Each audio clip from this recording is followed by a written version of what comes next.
વહાલા મિત્રો, ઈસુ ખ્રિસ્તને શરણે આવીને તમે તમારા દુષ્ટ કર્મોના બંધનોમાંથી અને તમારા પાપોની શિક્ષામાંથી મુક્ત થઈ શકો છો. જો તમે તે પ્રમાણે કરો છો તો તમે ઈશ્વરનું સંતાન બની શકો છો. શું તમે તેમ કરવા તૈયાર છો?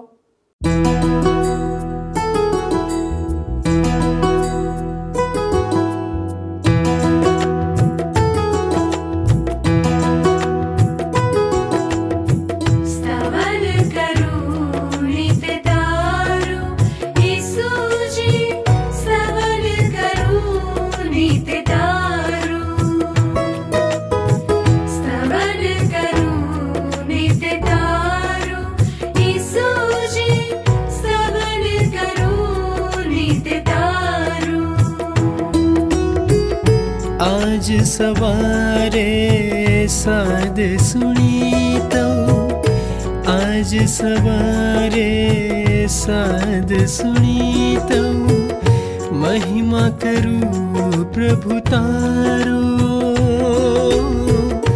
महिमा करूं प्रभु तारो, स्तवन करूं नित तारो.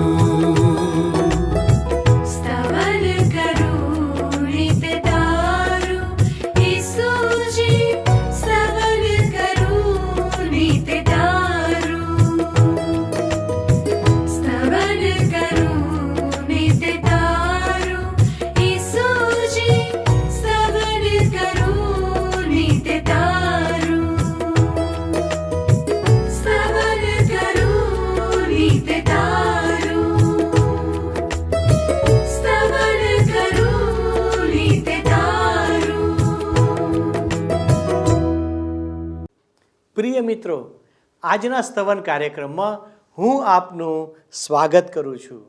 મારો વિશ્વાસ છે કે આ કાર્યક્રમ આપ સર્વના આત્મિક જીવનો માટે સહાયક સાબિત થઈ રહ્યો છે.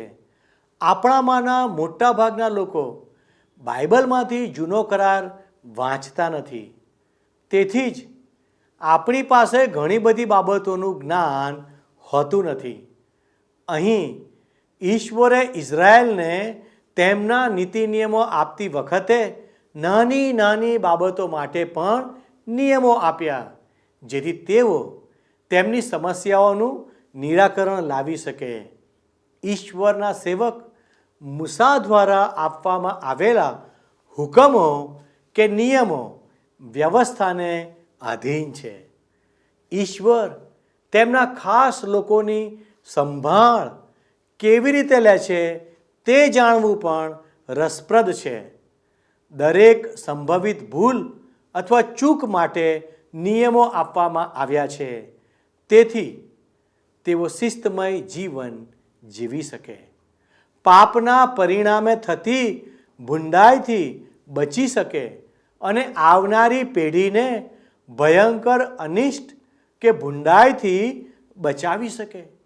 આપણામાંથી મોટા ભાગના લોકો જીવનદાયક બાબતો વિશે જાણવા માગે છે, જેથી કરીને આપણાથી કોઈ ખોટા નિર્ણય ન લેવાઈ જાય. ઘણી વખત આપણે સાચા અને ખોટા વચ્ચે નિર્ણય કરી શકતા નથી, અને જ્યાં સુધી આપણે પવિત્ર શાસ્ત્રમાંથી માર્ગદર્શન ન લઈએ ત્યાં સુધી આપણે શું કરવું તેની ખાતરી થતી નથી.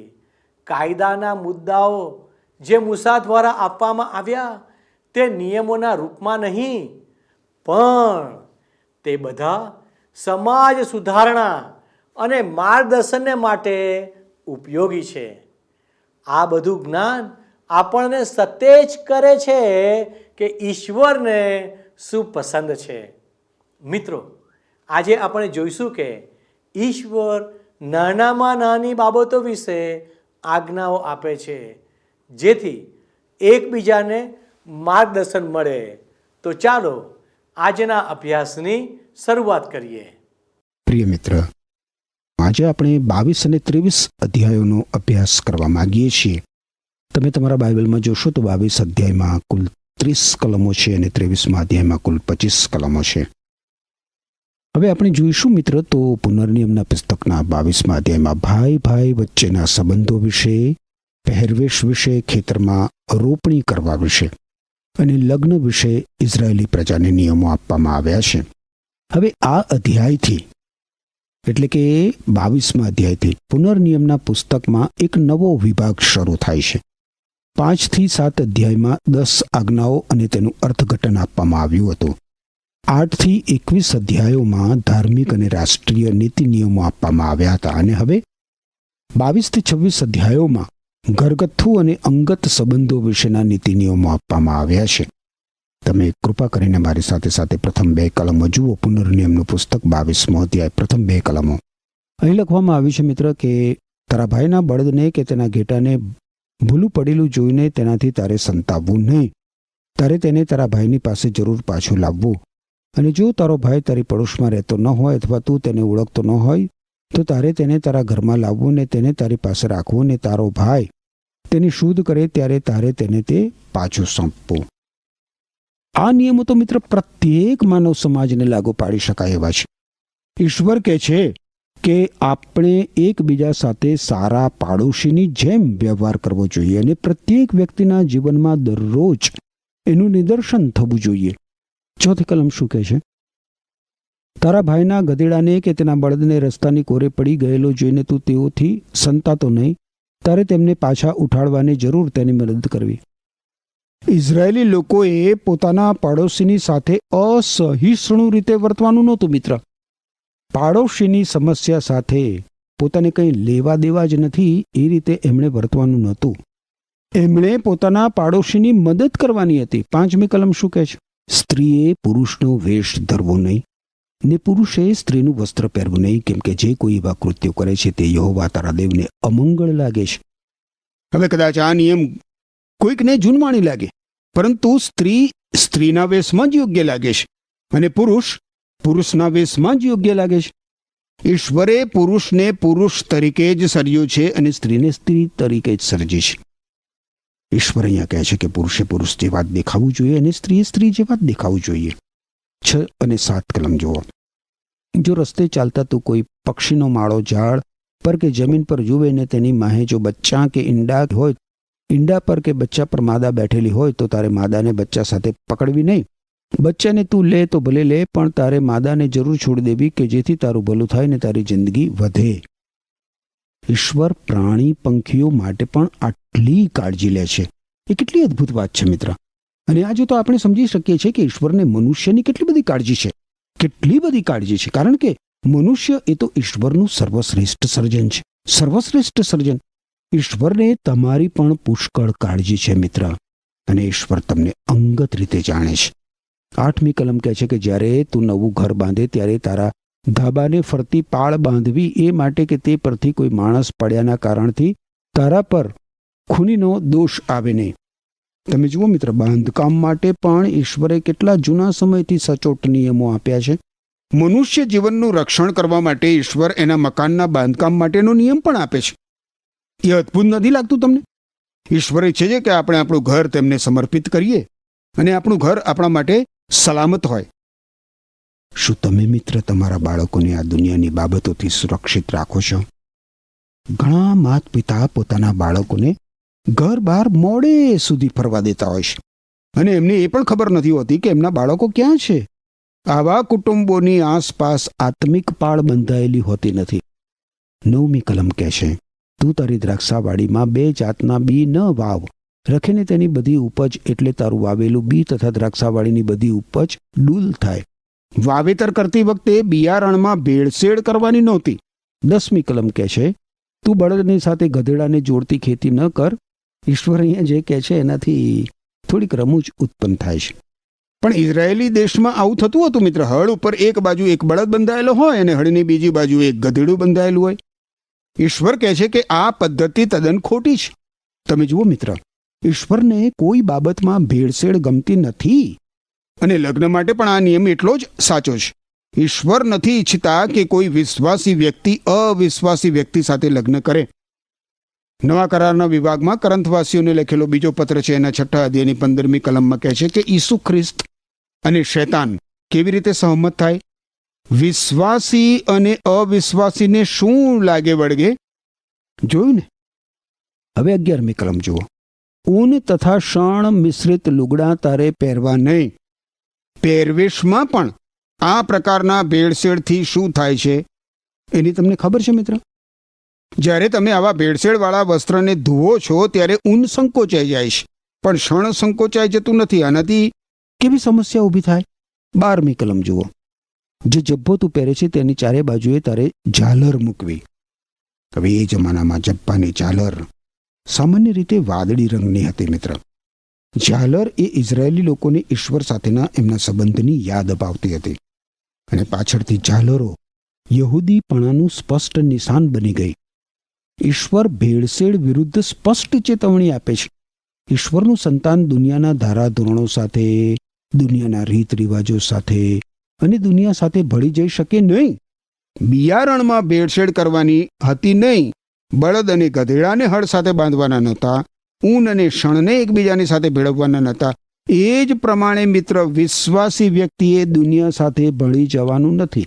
13 થી 15 કલમોમાં લખ્યું છે, જો કોઈ પુરુષ સ્ત્રી પરણી લાવે ને તે તેની પાસે જાય ને તેના પર ખફા થાય અને તેના પર બટ્ટો મૂકે ને તેનું નામ વગોવીને કહે કે હું આ સ્ત્રીને પરણી લાવીને તેની પાસે ગયો ત્યારે તેનામાં કુંવારાપણાના ચિહ્ન મને માલુમ પડ્યા નહીં, તો તે કન્યાના મા બાપ તે કન્યાના કુંવારાપણાના ચિહ્ન લઈને તેમને નગરના વડીલોની પાસે ભાગળે લાવે અને કહે છે, કન્યાનો બાપ વડીલોને કહે કે મેં મારી દીકરીના પુરુષને પરણાવી ને હવે તે તેને ધિક્કારે છે. હવે આ જે નિયમ છે મિત્ર અહીંયા, એ નિર્દોષ કન્યાના રક્ષણ માટેનો નિયમ છે. પત્ની ઉપર ખોટું દોષારોપણ થાય નહીં. એ આડીની એ એક દિવાલ સમાન છે. આ નિયમ પત્નીનું ઈશ્વર વિહીન અને ધિક્કાર ભરેલા એના પતિથી રક્ષણ કરતો હતો. 20 અને 21 કલમો જોઈએ.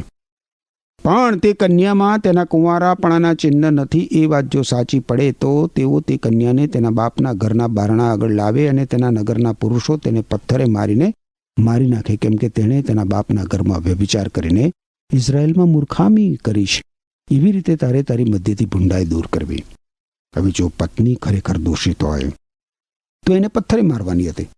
ઈશ્વરે પોતાના લોક ઇઝરાયેલ માટે ચોક્કસ નીતિ નિયમો આપ્યા અને નૈતિક ધોરણ ઠરાવ્યું. ઈશ્વરે આપેલા નૈતિકતાનું ધોરણ કોઈ પણ સમયે કોઈ પણ રાષ્ટ્ર માટે આશીર્વાદ રૂપ જ હોય છે મિત્ર. જે રાષ્ટ્રમાં નૈતિકતાનું ધોરણ નીચું જાય એ રાષ્ટ્ર અંદરથી ખવાઈ જાય. આજના માનવ સમાજ સામે જોતા ખરેખર આપણું હૃદય ભારે પીડા અનુભવે છે. ઇઝરાયેલને ઈશ્વરે આપેલા નિયમમાં જો કોઈ વ્યક્તિ વ્યભિચાર કરતા પકડાય તો એને પથ્થરે મારવાની હતી. ઈશ્વર લગ્નને સન્માનિત ગણે છે અને જાતીયતામાં શુદ્ધતાને માન આપે છે. ઇઝરાયેલમાં વ્યભિચારી વ્યક્તિને પથ્થરે મારવાની હતી. આ બાબત બતાવે છે મિત્ર કે ઈશ્વર વ્યભિચારને કઈ દ્રષ્ટિથી જુએ છે.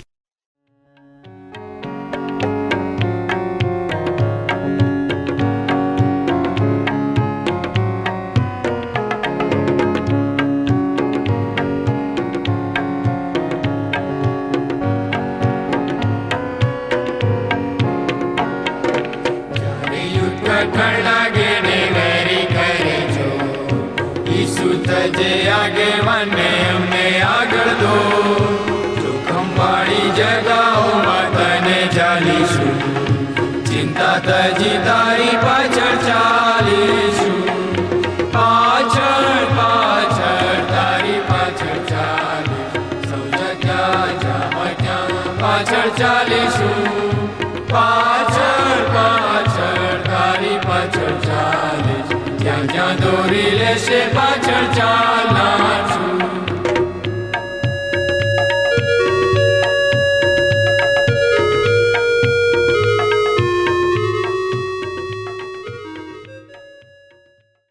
મારું મિત્ર, આપણે હવે પુનર્નિયમના પુસ્તકના 23મા અધ્યાયને જોઈએ.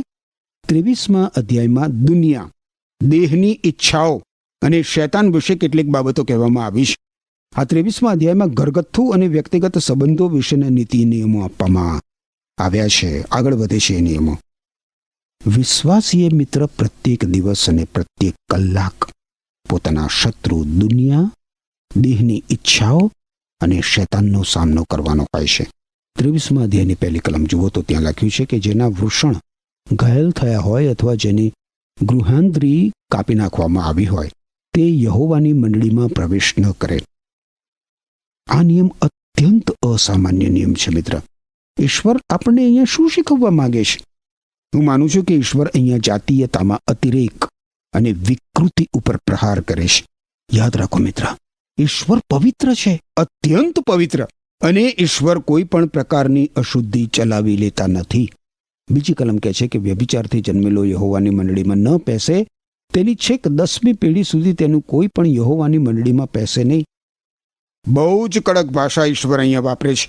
વ્યભિચારથી જન્મેલી વ્યક્તિ ઈશ્વરની મંડળીમાં પ્રવેશ કરી શકે નહીં.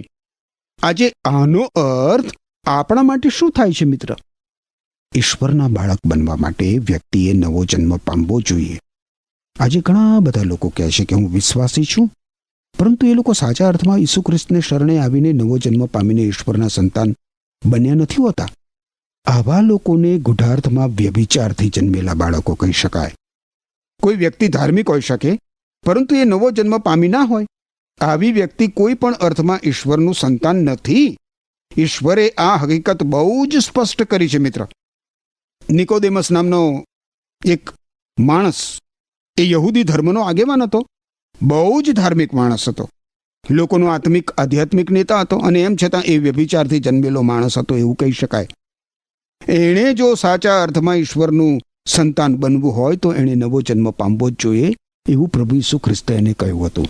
યોહાન અનુસાર શુભ સંદેશના 3 અધ્યાયની 3 કલમ જુઓ તો લખ્યું છે, ઈસુએ જવાબ આપ્યો, હું તમને સાચે જ કહું છું, નવેસરથી જન્મ પામ્યા વગર કોઈ માણસ ઈશ્વરનું રાજ જોઈ શકતું નથી. આજે ઘણા બધા લોકો એવા હોય છે કે એ લોકો ધાર્મિક ક્રિયાકાંડો કરતા હોય, ધાર્મિક પ્રવૃત્તિઓમાં બહુ જ નિયમિત રીતે ભાગ લેતા હોય, પરંતુ એ લોકો નરકમાં જવા માટે આગળ વધતા પાપીઓ હોય છે, કારણ કે બધું જ કરવા છતાં પ્રભુ ઈસુ ખ્રિસ્તને શરણે આવીને સાચા અર્થમાં એ લોકો નવો જન્મ પામ્યા હોતા નથી. ઈશ્વર કહે છે કે વ્યભિચારથી જન્મેલી વ્યક્તિ સ્વર્ગમાં જઈ શકશે નહીં, એ યહોવાની મંડળીમાં પ્રવેશ કરી શકશે નહીં. ઈશ્વરના સંતાનો વ્યભિચારથી જન્મેલા સંતાનો નથી મિત્ર. ઈશ્વરના સંતાનો તો કાયદેસરના સંતાનો છે, કારણ કે એ લોકો નવો જન્મ પામ્યા હોય છે. આજે મિત્ર, તમારે તમારી જાતને પ્રશ્ન પૂછવો જોઈએ કે શું તમે નવો જન્મ પામ્યા છો? ઈસુ ખ્રિસ્ત પર વિશ્વાસ કરીને તેમને શરણે આવીને તમારા દુષ્કર્મોના બંધનોમાંથી, તમારા પાપોની શિક્ષામાંથી મુક્તિ પામીને શું તમે ઈશ્વરનું સંતાન બન્યા છો? યોહાને લખેલા શુભ સંદેશના 1 અધ્યાયની 12મી અને 13મી કલમમાં લખવામાં આવ્યું છે કે કેટલાક લોકોએ પ્રભુ ઈસુ ખ્રિસ્તનો સ્વીકાર કર્યો અને પ્રભુ ઈસુ ખ્રિસ્ત પર વિશ્વાસ મૂક્યો. તેથી પ્રભુ ઈસુ ખ્રિસ્તે આવા લોકોને ઈશ્વરના બાળકો થવાનો અધિકાર આપ્યો. આવા લોકો માનવી પિતા દ્વારા કુદરતી જન્મથી નહીં, પણ ઈશ્વર દ્વારા જન્મ પામીને ઈશ્વરના બાળકો બન્યા. શું તમે મિત્ર ઈશ્વરના કાયદેસરના સંતાન હોવાની લાયકાત ધરાવો છો? જો કોઈ વ્યક્તિ ગમે તેટલી ધાર્મિક હોય, પણ જો ઈશ્વરનું સંતાન એ નથી, તો એ વ્યભિચારથી જન્મેલી વ્યક્તિ છે. હવે આપણે આગળ વધીએ. પુનર્નિયમના પુસ્તકના 23મા અધ્યાયની અને 3જી અને 4થી કલમ જોઈએ. આમોનીઓ કે મોઆબી યહોવાની મંડળીમાં પ્રવેશ ન કરે, તેમની છેક 10મી પેઢી સુધી તેમને કોઈ પણ યહોવાની મંડળીમાં કદી પ્રવેશ કરે નહીં, કારણ કે જ્યારે તમે મિસરમાંથી નીકળ્યા ત્યારે તેઓ માર્ગમાં રોટલી તથા પાણી લઈને તમારી પાસે આવ્યા નહીં, અને એને લીધે કે તેઓએ અરામ નાહારઈમના પાયોરથી બેઓરના દીકરા બલઆમની સાથે પરઠાણ કરીને તેને શાપ દેવા માટે તેને બોલાવ્યો. પુરાતત્વવિદોએ મિત્ર શોધી કાઢ્યું છે કે આમોનીઓ અને મોઆબીઓ હલકામાં હલકી રીતે ભ્રષ્ટ લોકો હતા. એમણે બાલની અનેક મૂર્તિઓ બનાવી હતી. જુઠ્ઠો ધર્મ ઈશ્વરની મંડળીમાં પ્રવેશી શકે નહીં મિત્ર. કેવી રીતે મિત્ર જુઠ્ઠો ધર્મ પારખી શકાય? એની જે ઉપજ છે, એનાથી જે ફળ ઉપજે છે, એની મારફતે જાણી શકાય. 5મી અને 6ઠ્ઠી કલમ જુઓ તો પણ યહોવા તારા દેવે બલામનું સાંભળવા ચાહ્યું નહીં, પણ યહોવા તારા દેવે તારે માટે શાપને બદલીને આશીર્વાદ દીધો, કેમ કે યહોવા તારો દેવ તારા પર પ્રીતિ રાખતો હતો. તું તારા આખા આયુષ્ય પર કદી તેઓની શાંતિ કે આબાદાની ન શોધ. હવે આ બાબત કદાચ બહુ કડક લાગે, પરંતુ આ જુઠ્ઠા સાથે કોઈ પણ પ્રકારનું જોડાણ રાખવા સામે ઈશ્વર ચેતવણી આપે છે, લાલ બત્તી ધરે છે. યાદ રાખો મિત્ર, જુઠ્ઠાના મૂળ ખરેખર તો શૈતાનમાં છે. શૈતાનમાં આ દુનિયાને જુઠ્ઠાએ અન્ય કોઈ બાબત કરતા સૌથી વધારે નુકસાન કર્યું છે મિત્ર. અને એટલે જ મિત્ર આપણે જુઠ્ઠાથી બહુ જ સાવચેત રહેવાની જરૂર છે. 7મી કલમ શું કહે છે? તું કોઈ અદોમીનો તિરસ્કાર ન કર, કેમ કે તે તારો ભાઈ છે. તું કોઈ મિસ્રીનો તિરસ્કાર ન કર, કેમ કે તું તેના દેશમાં પ્રવાસી હતો. હવે આપણે મિત્ર ઉત્પત્તિના પુસ્તકમાં જોઈ ગયા હતા કે અદોમ એ એસાવ હતો, અને એસાવ તથા યાકૂબ જોડિયા ભાઈઓ હતા. વિશ્વાસી માટે એસાવ એ જૂના મનુષ્ય સ્વભાવનું પ્રતીક છે, મનુષ્યની દૈહિક ઈચ્છાઓનું પ્રતીક છે. અને મિસર એ દુનિયાનું પ્રતીક છે. આપણને બહુ જ સ્પષ્ટ શબ્દોમાં કહેવામાં આવ્યું છે, યોહાને લખેલો પહેલો પત્ર 2 અધ્યાય 15મી કલમ, કે દુનિયા પર અથવા દુનિયાની કોઈ વસ્તુ પર પ્રેમ ન કરો. જો તમે દુનિયા પર પ્રેમ કરો છો તો પછી તમારામાં ઈશ્વર પિતા પ્રત્યેનો પ્રેમ નથી. આપણે મિત્ર આ દુનિયામાં છીએ, હા એ જરૂર આ દુનિયામાં છીએ, પણ આપણે આ દુનિયાના થવાનું નથી. આ દુનિયામાં આપણે એક મુસાફરની જેમ આગળ વધવાનું છે. હવે 9મી કલમથી શરૂ કરીને આગળની કલમોમાં શુદ્ધતા અને સ્વચ્છતાના નીતિ નિયમો આપવામાં આવ્યા છે મિત્ર. ઇઝરાયેલી લોકો યુદ્ધભૂમિમાં હોય ત્યારે પણ એમણે છાવણીમાં શુદ્ધતા જાળવી રાખવાની હતી. આગળ હવે 12 અને 13 કલમો જુઓ મારી સાથે સાથે. અહીં લખ્યું છે, વળી દિશાએ જવાને માટે છાવણીની બહાર તારે એક જગા રાખવી, ને ત્યાં તારે દિશાએ જવું. તારા હથિયારોમાં તારી પાસે પાવડો રહે, અને જ્યારે તું દિશાએ જાય ત્યારે તેનાથી તારે ખોદીને તારામાંથી નીકળેલો મળ ઢાંકી દેવો. ઈશ્વરને આ બાબતની સ્વચ્છતામાં પણ રસ છે મિત્ર. આજે પ્રદૂષણ વિશે ઘણી બધી વાતો કરવામાં આવે છે. આ વિશ્વને પ્રદૂષિત કોણે કર્યું? ચોક્કસ આ દુનિયાને પ્રદૂષિત કરનાર ઈશ્વર નથી. ઈશ્વરે તો આપણને નિર્મળ ઝરણા, સ્વચ્છ હવા અને શુદ્ધ પાણી આપ્યા હતા. આ પૃથ્વીને તો પાપ અને પાપી માનવી પ્રદૂષિત કરે છે મિત્ર. 14મી કલમ જુઓ. કેમ કે યહોવા તારો દેવ તને ઉગારવાને, તારી સામે તારા શત્રુને તારા હાથમાં સોંપવાને તારી છાવણી મધ્યે ચાલે છે, માટે તારી છાવણી શુદ્ધ રહે. એ માટે કે તારામાં કોઈ અશુદ્ધ વસ્તુ દેખીને તે તારાથી દૂર ન જાય. ઈશ્વરની શુદ્ધતામાં અને સ્વચ્છતામાં પૂરેપૂરો રસ છે મિત્ર. ઈશ્વર ઈચ્છે છે કે આપણે શારીરિક રીતે, વાતાવરણની રીતે, વૈચારિક રીતે અને વાણી વર્તનમાં શુદ્ધ અને સ્વચ્છ રહીએ. આપણે ઈશ્વરના પવિત્ર લોક બની રહેવાનું છે મિત્ર. 17 ને 18 કલમ શું કહે છે? ઇઝરાયેલની દીકરીઓમાં કોઈ દેવદાસી ન હોય, અને ઇઝરાયેલ પુત્રોમાં કોઈ મૈથુની ન હોય. વેશ્યાની કે કૂતરાની કમાણી કોઈ માનતા ઉતારવા સારું તારે યહોવા તારા દેવના ઘરમાં લાવવી નહીં, કેમ કે એ બંને કમાણી યહોવા તારા દેવને અમંગળ લાગે છે. ઈશ્વરે કહ્યું છે મિત્ર કે એમની પ્રજામાં કોઈ વેશ્યા કે કોઈ મૈથુનીઓ હોવા જોઈએ નહીં. ઈશ્વર કહે છે કે અનૈતિક માર્ગે મેળવેલી કમાણીનો એ કોઈ પણ સંજોગોમાં સ્વીકાર કરશે નહીં. 19 અને 20 કલમ જુઓ. તું તારા ભાઈને કંઈ પણ વ્યાજે ન ધીર. નાણાંનું વ્યાજ કે અનાજનું વ્યાજ કે વ્યાજે ધીરાતી કોઈ પણ વસ્તુ વ્યાજે ન લે. પરદેશીને વ્યાજે આપવાની તને છૂટ છે, પણ તારા ભાઈને વ્યાજે ન ધીર. એ માટે કે જે દેશનું વતન પામવા તું જાય છે તેમાં જે કશાને તું હાથ લગાડે તેમાં યહોવા તારો દેવ તને આશીર્વાદ આપે. અહીં ફરીથી ઈશ્વર ભારપૂર્વક દર્શાવે છે કે ઇઝરાયેલી લોકોએ પોતાના ભાઈની કાળજી લેવી. ઉછેના આપેલા નાણાં ઉપર એમણે વ્યાજ લેવાનું નથી. 21મી અને 22મી કલમમાં શું કહે છે? જ્યારે તું યહોવા તારા દેવ પ્રત્યે માનતા લે ત્યારે તે ઉતારતા ઢીલ ન કર, કેમ કે યહોવા તારો દેવ નિશ્ચય તેનો જવાબ તારી પાસે લેશે, કેમ કે એ તો તારો દોષ ગણાય. પણ જો તું માનતા લેવા માંગતો ન હોય તો તેથી તું દોષિત નહીં ઠરે. ઈશ્વર પ્રત્યે માનતા લેવી એ સંપૂર્ણ સ્વૈચ્છિક બાબત હતી મિત્ર. કોઈએ ફરજિયાત માનતા માનવાની નહોતી, અને એમ છતાં જો કોઈ માનતા માને જ તો એ પ્રમાણે એણે કરવું જ પડે. 24 અને 25 કલમો શું કહે છે? છેલ્લી 2 કલમો છે. તું તારા પડોશીની દ્રાક્ષાવાડીમાં જાય ત્યારે તારી મરજી પ્રમાણે ધરાતા સુધી દ્રાક્ષો ખા, પણ તારા વાસણમાં કંઈ પણ ન ઘાલ. તું તારા પડોશીના પાકેલા અનાજમાં પેસે ત્યારે તને કણસલા તોડવાની છૂટ છે, પણ તારા પાડોશીના પાકેલા અનાજને દાતરડું ન લગાડ.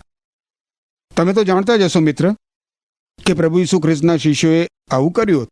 એ લોકોને ભૂખ લાગી હતી અને એટલે એમણે ખેતરમાંથી પસાર થતા થતા કણસલા એમાંથી દાણા તોડીને ખાધા હતા. અહીં મિત્ર પુનર્નિયમમાં દર્શાવ્યા પ્રમાણે આ બાબત બિનકાયદેસર નહોતી. ખેર, ફરી મળીએ ત્યારે મિત્ર આપણે પુનર્નિયમના પુસ્તકનો 24મો અને 25મો એમ 2 અધ્યાય જોવાના છીએ. ઈશ્વર તે દરમિયાન તમને પોતાની પાંખોની છાયા તળે, પોતાની આંખોની કીકીની પેઠે સંભાળી બચાવી રાખો. આમેન. દર્શક મિત્રો, આજના અભ્યાસ દ્વારા આપણે શીખી શક્યા કે ઈશ્વર જાણે છે કે માનવી અને વિશેષ કરીને તેના પોતાના ખાસ લોકો એટલે ઇઝરાયેલ પ્રજા કઈ કઈ બાબતોમાં ભૂલ કરી શકે છે અને ઈશ્વરને ભૂલી શકે છે. તેને લીધે એક અસંસ્કારી કે અસભ્ય સમાજનું નિર્માણ થઈ શકે છે. આ બાબત વિશે ઈશ્વરને પૂર્વ જ્ઞાન અને જાણકારી છે. તેથી દરેક નાની બાબતમાં પણ ઈશ્વર આપણું માર્ગદર્શન કરે છે ને આપણે સમજી શકીએ છીએ કે કયા કયા કૃત્યો દંડનીય છે. જો આપણે તે ભૂલો કે પાપો કરીશું તો ઈશ્વર આપણો હિસાબ માગશે. આ બધાની સાથે ઈશ્વરે તેમના નૈતિક નિયમો માનવીઓના હૃદયમાં પણ રાખી મૂક્યા, જેથી શું સાચું છે અને શું ખોટું છે તેની સમજ પડે. વાલા મિત્રો, આપણા માટે પણ એક સંદેશ એ છે કે ઈશ્વર તેમના લોકોની કેટલી અદ્ભુત રીતે કાળજી લે છે.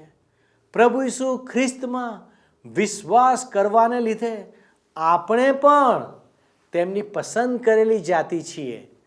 આપણો ઈશ્વર આપણને એટલો બધો પ્રેમ કરે છે કે તેમણે તેમના પુત્ર ઈસુને આપણા માટે આપી દીધા અને આપણે હવે દંડાજ્ઞા હેઠળ નથી. જેવો પ્રભુ ઈસુનો સ્વીકાર કરે છે તેઓને ઈશ્વર નવા સ્વભાવ કે નવા માણસપણાથી સજ્જ કરે છે. તેથી આપણા પર આ નિયમો લાદવાની જરૂર રહેતી નથી. ઈસુનું શિક્ષણ આપણને તમામ દુષ્ટતાથી રક્ષણ આપે છે, જે આપણને વિશ્વાસ કરવા દ્વારા મળે છે. તેથી ચાલો આપણે આપણું જીવન તેમને સમર્પિત કરીએ અને તમામ પ્રકારની દુષ્ટતાથી દૂર રહીએ. ઈશ્વર આપને આશીષ આપો. આમેન. મિત્રો, ગત કાર્યક્રમના પ્રશ્નોનો જવાબ છે ઈશ્વરના વચનરૂપી તરવાર. આજનો પ્રશ્ન: ઈશ્વર કેવી કમાણીનો સ્વીકાર કરતા નથી?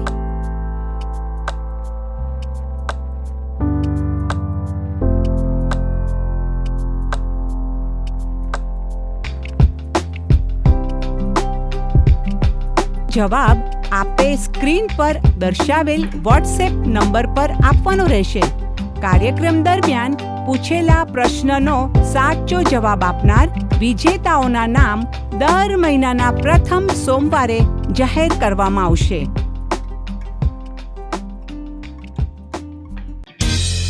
શું તમને આ કાર્યક્રમ ગમ્યો? અત્યારે જ અમને મિસ કોલ કરો.